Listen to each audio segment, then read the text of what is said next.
respected HOD as well as Professor of the Department of English, Professor Kulal Maliyal, and Dr. Jaishankar and other organizing committee members, faculty colleagues of the Department of English, and participants from various parts of the country, delegates as well as the invited guest speakers from various premier institutions of the country. A very warm and good evening to one and all.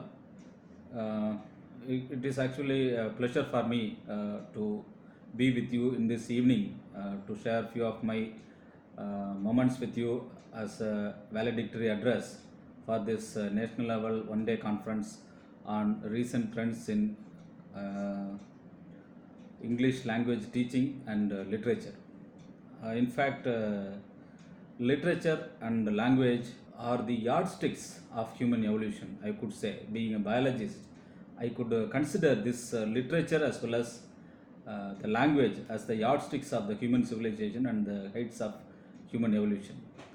Humans have been very distinct from all other animals, higher order animals, because of their capacity to produce their intellectual outputs, mainly started with the languages, then moved into various art forms, and then excelled in the form of literature.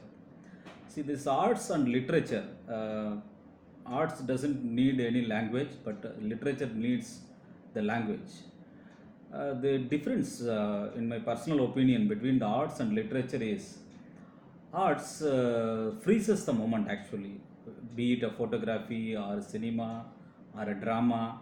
It actually freezes the moment. It stops the imagination there itself.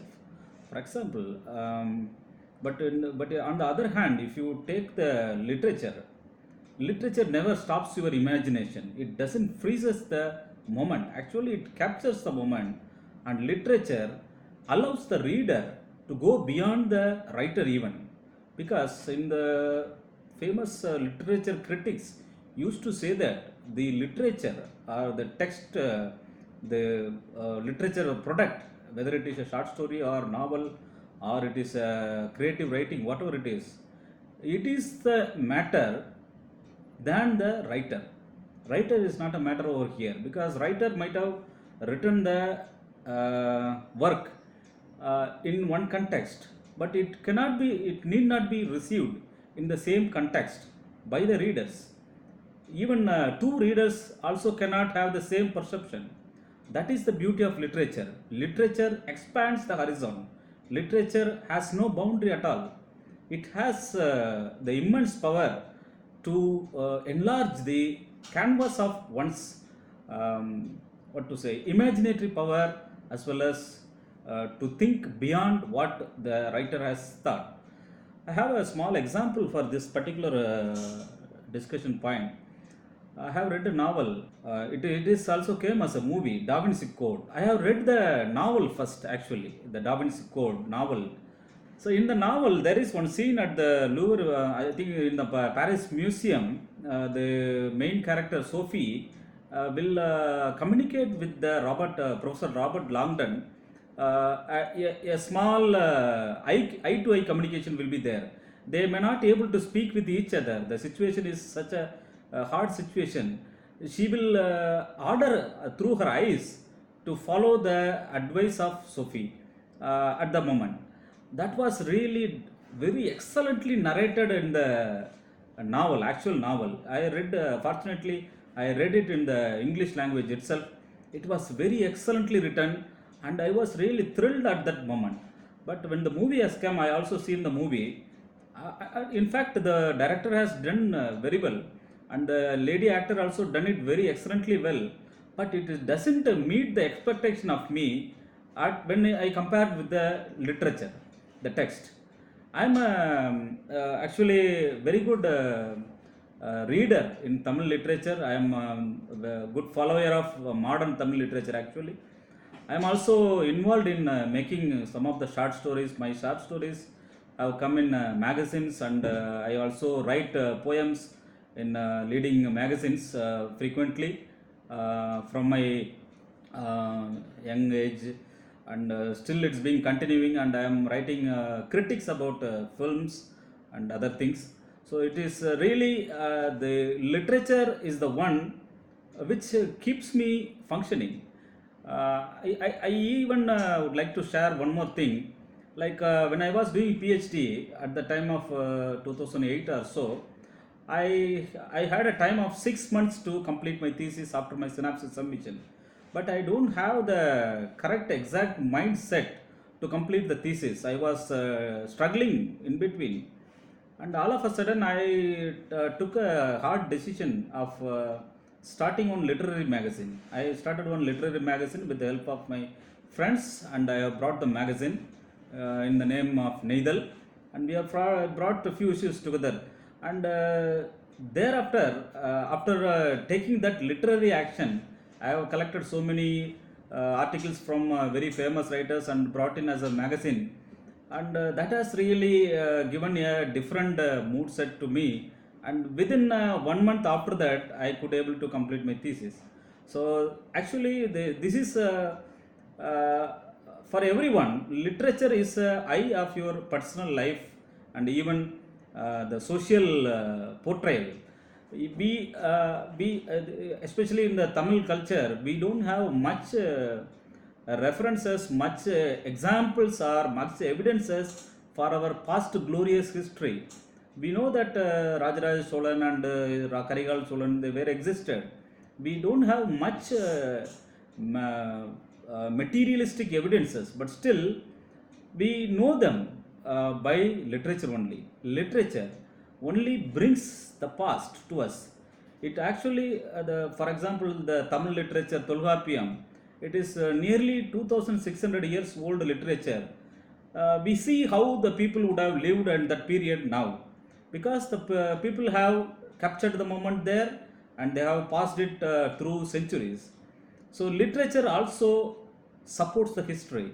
Literature also supports the society. There are very many art forms are there, and literature has the excellent capacity of influencing the people, influencing the mindset of the people. That is the more, I think that is the most power of the literature. There is a famous saying in English that pen is mightier than the sword. It is very realistic that a thousand public meetings may not create such a influence among the people, but a single poem may create a single poem or a single short story or a single novel can create a very vast change in the public opinion. So literature is always very essential as well as crucial part of life. But unfortunately, the present education system is keeping away the education. I'm sad to say that the language teaching, especially not only English language teaching, Tamil language teaching also is taking the second row only when it comes to higher education. Even after 10th standard, up to 10th standard, somewhat okay. The students are learning various forms of literature through Tamil as well as English or other regional languages. But when they come to plus one and plus two, and after that, these language subjects are not taking that much importance. Actually, the people seeking the language as a mode of communication or mode of expression only, but it is not so actually. Language has lot more meaning, literature has lot more meaning.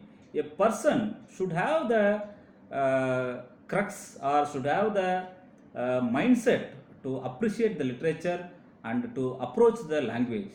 So the teachers of English gathered here, I request you to make this English language teaching a more enjoyable rather than a productive, because productive is also necessary in the privatized education era. Being in a private education institute, we also look for productivity, but still I urge you to make your English language teaching a more enjoyable one, and make the students to follow the literature.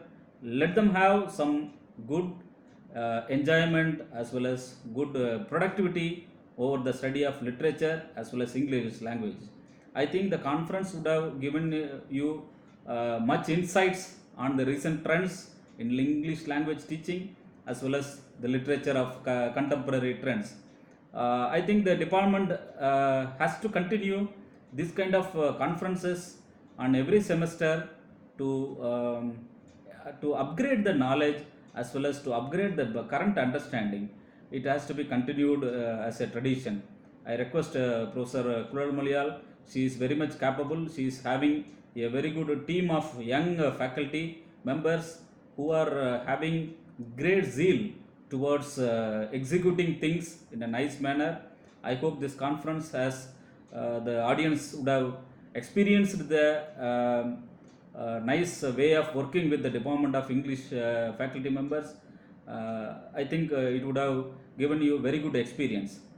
With this very short introduction and sharing moments, I thank the organizing committee members, especially Professor Kulal Malayal, for whom I have great respects.